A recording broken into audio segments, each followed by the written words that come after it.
I have been working my way through the Olivet Discourse in chapter 24 and 25 of Matthew. I want to pick up where I left off on this video. We worked our way up from verse 1 to verse 26. What he's looking at here is two questions that the disciples have asked. One, when will these things be concerning the destruction of the temple? And secondly, what will be the sign of your coming and the end of the age? As we're understanding this, he first of all says there'll be a number of things happening, and it seems to go from the time of Christ to the second coming. He talks about such things as famine, strife between nations, earthquakes, and just a variety of things. Preparing false prophets, false teachers. That seems to be a general prologue covering the whole period from this time to the second coming. But then he begins to warn about the destruction of Jerusalem that would take place. And this seems to pick up in verse 15 and following, where he talks about the abomination of desolation. We understand this as a reference back to Daniel and looking at Antiochus Epiphanes as a type of what occurred in 70 AD when Titus entered into Jerusalem and the temple was destroyed by the Romans. He talks about make sure you get away quickly. If you're on the roof, don't come down. Don't go back to your house if you're out in the field. Just flee and pray that it won't be in the winter where it's hard to make fast travel or on the Sabbath. This then leads to the second question, what will be the sign of your coming? And beginning in 27, he says it will be like lightning. It will be like lightning flashing from east to west. And it'll be very visible. It'll be like where the vultures gathered together on a carcass. You can see that. It's visible that something has died. And I think he's using this to illustrate that this will be something that will be, everyone will know about it. Then he goes on to say, immediately after the tribulation of those days, he talks about the sun being darkened. Let me just make one point here. Some scholars would see a dual application of verses 15 to 26, looking at the destruction of Jerusalem in 70 AD and looking at the future tribulation period and a future antichrist. So there could be a double, let's say, application. Some would take that. But then as we go on, he now focuses on the second question, and that is, what will be the sign of your coming? Remember, we say it's going to be like lightning, it's going to be visible, and then all of a sudden, the Son of Man will appear in the heavens, and then all tribes of the earth will mourn, and they will see the Son of Man coming on the clouds of heaven with power and great glory. This is a reference to his coming, and it's a reference back to Zechariah 12. The mourning here, though, is applied to everyone. Everyone will mourn, all tribes, because Christ is coming as the final King of Kings and final judge. It's interesting that after the tribulation of those days, looking not only at 70 AD, if you take a double fulfillment, but at the future tribulational period, it talks about how that the sun will be darkened and the moon will not give its light. The stars will fall from heaven and the powers of the heavens will be shaken. It is interesting when you look at Ezekiel 32 verse 7. Similar language is used of the downfall of Egypt. Notice it says, I will put out your light. I will cover the heavens and make its stars dark. I will cover the sun with a cloud, and the moon shall not give her light. All the bright lights of the heavens I will make dark over you and bring darkness upon your land. So this is stock imagery, we can say, of a change of the guard or judgment that is being carried out. And so I would understand this same imagery here that Matthew is using, going back to what Jesus, I believe, had taught. Then, following this, you'll see the sign of the Son of Man will appear in heaven, and then all tribes will be mourning when he comes in the clouds of heaven with power and great glory. This is a reference to Daniel chapter 7, where one like the Son of Man comes to the Ancient of Days. And he comes, except here, he's coming to bring judgment.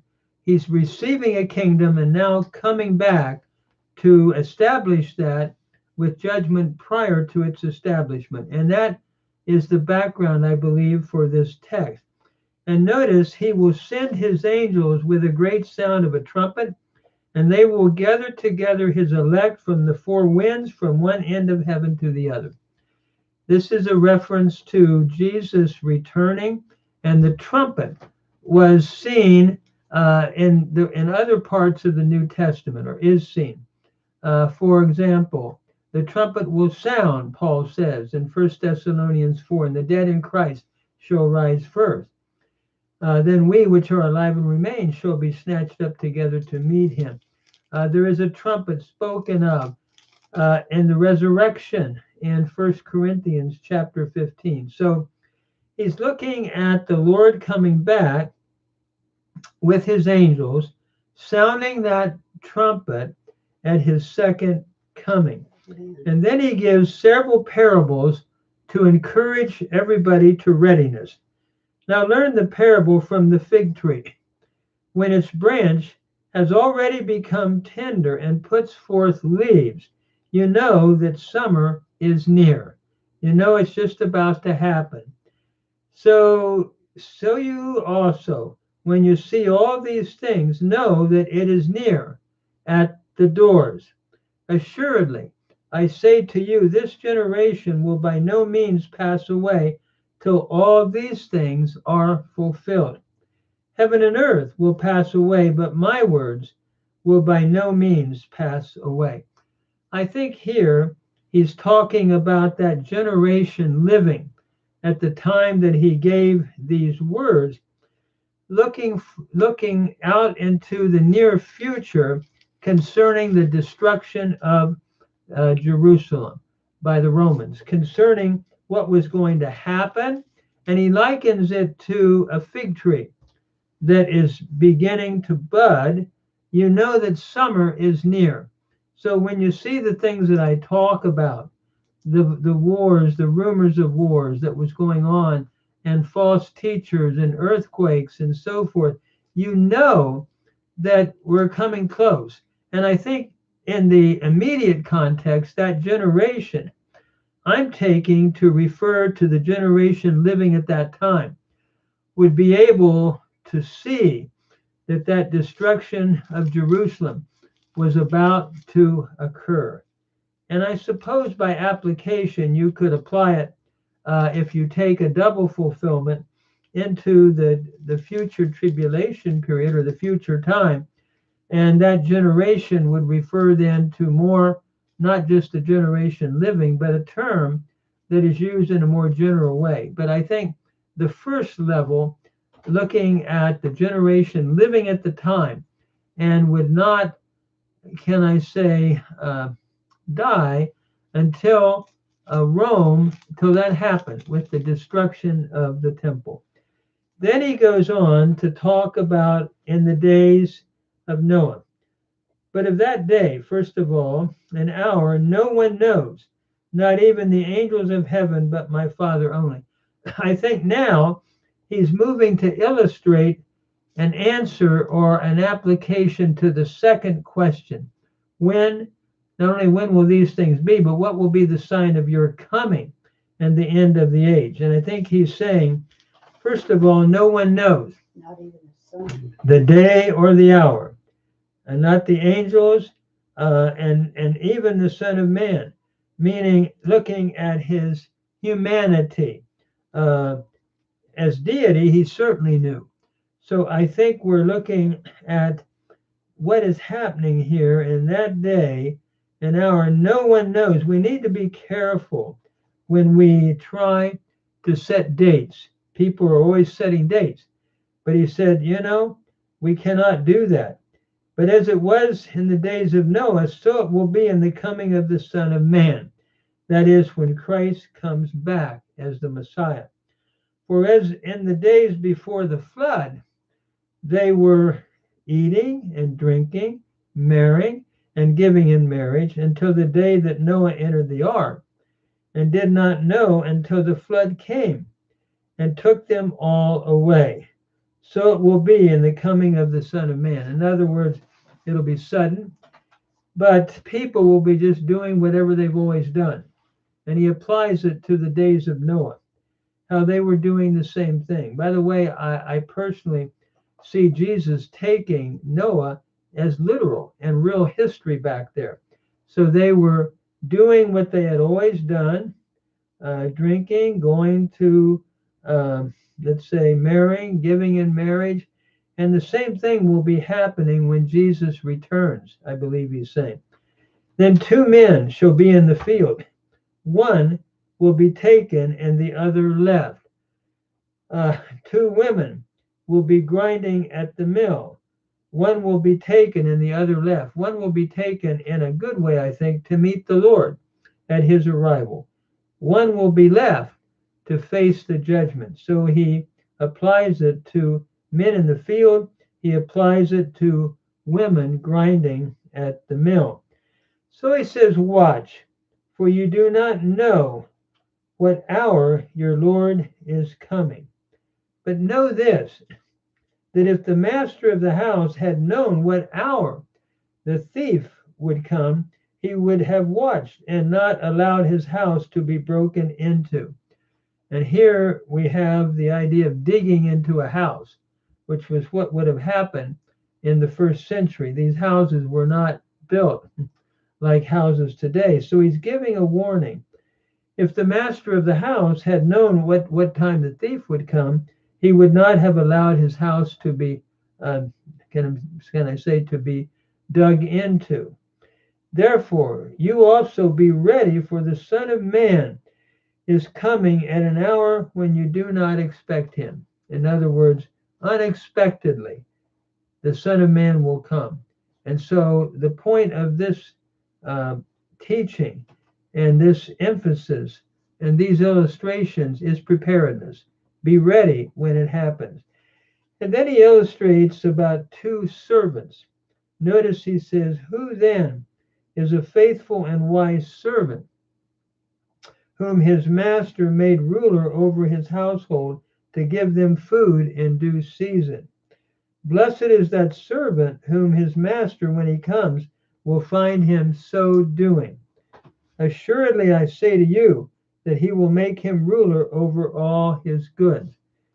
That's a faithful servant. And the master has gone and given him the authority to do well by those under him, that he would take care of them. But if that evil servant says in his heart, my master is delaying his coming, and begins to beat his fellow servants and to eat and drink with the drunkards, the master of that servant will come on a day when he is not looking for him, and in an hour that he is not aware of. In other words, he will come at a time that will be unexpected. And so he's talking about an evil servant now who has done the opposite of what his master asked. And so when it happens that he returns, and will cut him in two and appoint his portion with the hypocrites. There shall be weeping and gnashing of teeth. This is simply using imagery to talk about, can we say, the awfulness of final separation from Jesus Christ. He's using, the imagery to talk about how awful it will be to be separated when Jesus returns. So I think what he's saying here is be ready. Don't be doing that which is evil in the sight of the master, but be ready, because no one knows the time when he will come. It will be a time unexpected. And he'll continue this idea, and we'll stop here, but in the parable of the 10 virgins, in the parable of the talents, and the parable of the judgment of the Gentiles. I might just do one other thing to include the parable of the 10 virgins here, because I think it flows with the idea of preparedness. Notice it says, and then we'll stop. Then the kingdom of heaven shall be likened to 10 virgins who took their lamps and went out to meet the bridegroom. Now 5 of them were wise and 5 were foolish. Those who were foolish took their lamps and took no oil with them. But the wise took oil in their vessels with their lamps. But while the bridegroom was delayed, they all slumbered and slept. In other words, the emphasis on time again and the delaying of time. And at midnight a cry was heard, "Behold, the bridegroom is coming, go out to meet him." And that at that time a wedding would take place, in which the bridegroom would come to the house of the bride after they had been engaged for a while and had been really officially married, but had not culminated it in a final ceremony. He would come to her house, and there would be virgins with waiting on the way. And some, he's using the illustration, are prepared. They took extra oil along for their lamps. Others did not. And notice, then all those virgins arose and trimmed their lamps. And the foolish said to the wise, "Give us some of your oil, for our lamps are going out." But the wise answered, saying, "No, lest there should not be enough for us and you. But go rather to those who sell and buy for yourself." And notice, and while they went to buy, the bridegroom came, and those who were ready went in with him into the wedding, and the door was shut. Afterward, the other virgins came also, saying, "Lord, Lord, open to us." But he answered and said, "Assuredly I say to you, I do not know you. Watch therefore, for you know neither the day nor the hour in which the Son of Man is coming." Notice the focus here is watch. The same focus we saw in the parables at the end, or the illustrations he gave at the end of 24, watchfulness. And the 5 foolish did not bring extra oil along to light their lamps. And so preparedness is the key. And it's been a long time since the Lord went back to heaven. And yet we're to be watching. We're to be prepared. That's the teaching. And those who weren't prepared, he will not allow into the wedding feast. The wedding feast, I think, looks at eternity and the time when the people of God will experience that eternal banquet in a new heaven and new earth. And then the final parable that sort of ties along with this is the parable of the talents. For the kingdom of heaven is like to a man traveling from afar to a far country, who called his own servants and delivered his goods to them. And to one he gave 5 talents, to another 2, and to another 1, to each according to his ability. And immediately he went on a long journey. Of course, Jesus is the one going on the long journey, and he gives talents to every believer to fulfill. And those talents can represent everything that believers are given by Jesus in order to fulfill. A talent, by the way, is a measure of money worth about 6,000 denarii, and one denarius was a day's wage. And in another source I looked at, one talent would be 15 years of wages for a laborer. So think about this. That's quite a bit to give 5 and then to give 2 and then to give 1. But each had a talent. But notice what happened to the 5. And to the one he gave 5 talents, to another 2, and to another 1, to each according to his own ability. And immediately he went to a far country. Then he who had received the 5 talents went and traded them and made another 5 talents. And likewise he who had received 2 gained 2 more. But he who had received 1 went and dug to the ground and dug in the ground and hid his Lord's money. After a long time, notice the delay again, after a long time the Lord of those servants came and settled accounts with them. So he that had received 5 talents came and brought 5 other talents, saying, Lord, you delivered to me 5 talents. Look, I have gained 5 more besides them. His Lord said to him, well done, good and faithful servant. You were faithful over a few things. I will make you ruler over many things. Enter into the joy of your Lord. He also, who had received 2 talents, came and said, Lord, you delivered to me 2 talents. Look, I have gained 2 more talents besides them. His Lord said to him, well done, good and faithful servant. You have been faithful over a few things. I will make you ruler over many things. Enter into the joy of your Lord. Both of these had used what talents they had.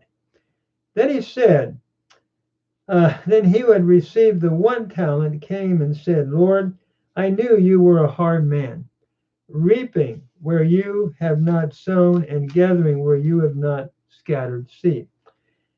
And I was afraid, and I went and hid your talent in the ground. Look, there you have what is yours.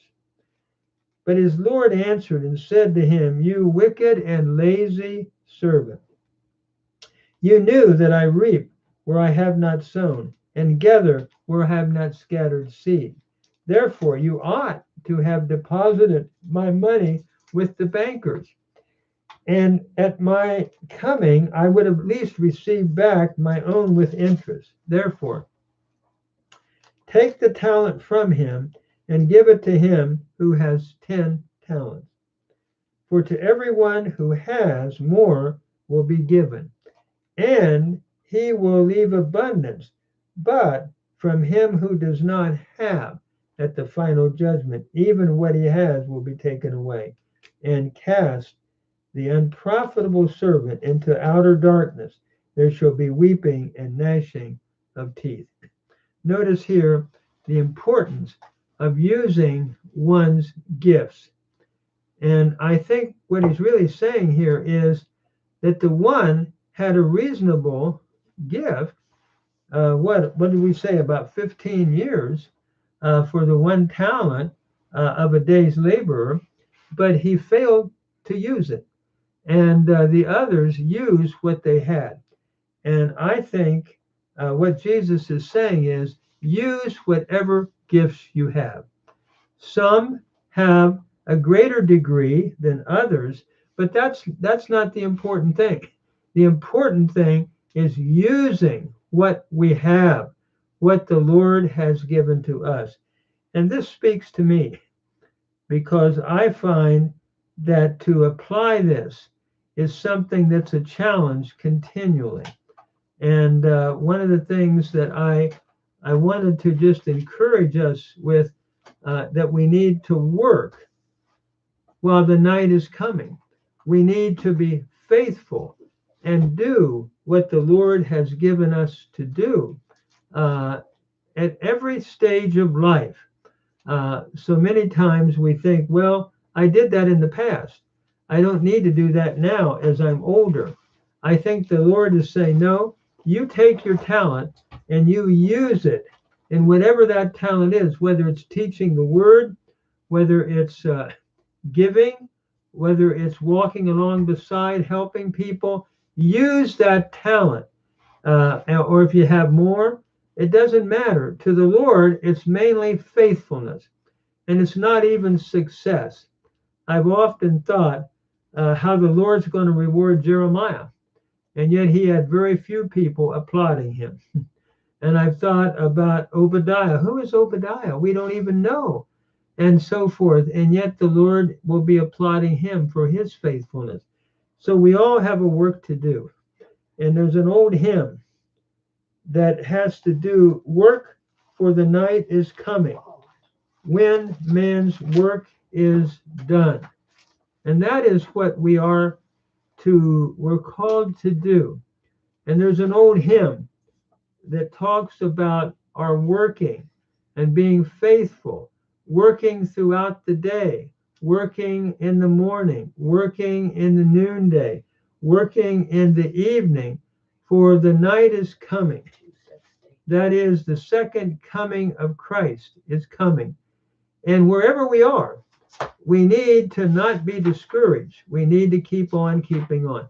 I've thought of Paul, even when he was, let's say, imprisoned and he was teaching the guard that was with him.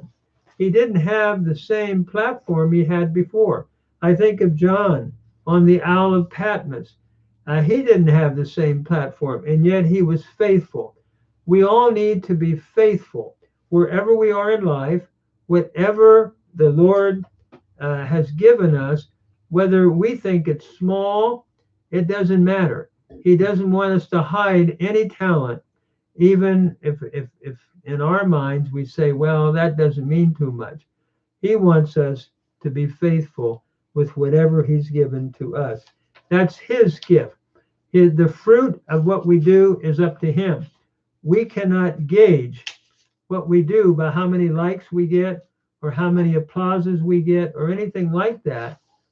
We are to just be faithful. There is an old hymn that I remember singing as a boy. It was called Work for the Night is Coming. Work through the morning hours. Work while the dew is sparkling.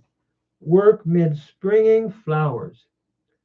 Work when the day grows brighter. Work in the glowing sun. Work for the night is coming when man's work is done. Work for the night is coming. Work through the sunny noon.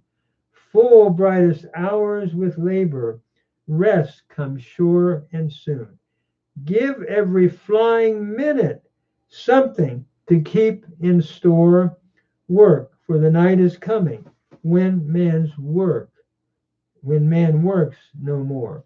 Work for the night is coming under the sunset skies. While their bright tents are glowing, work for daylight flies. Work till the last beam fadeth to shine no more.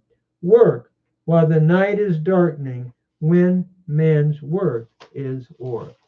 A beautiful application of this text by Anna Walker, and I think it just speaks to what Jesus is saying. Occupy and use whatever talents the Lord has given to each one of us.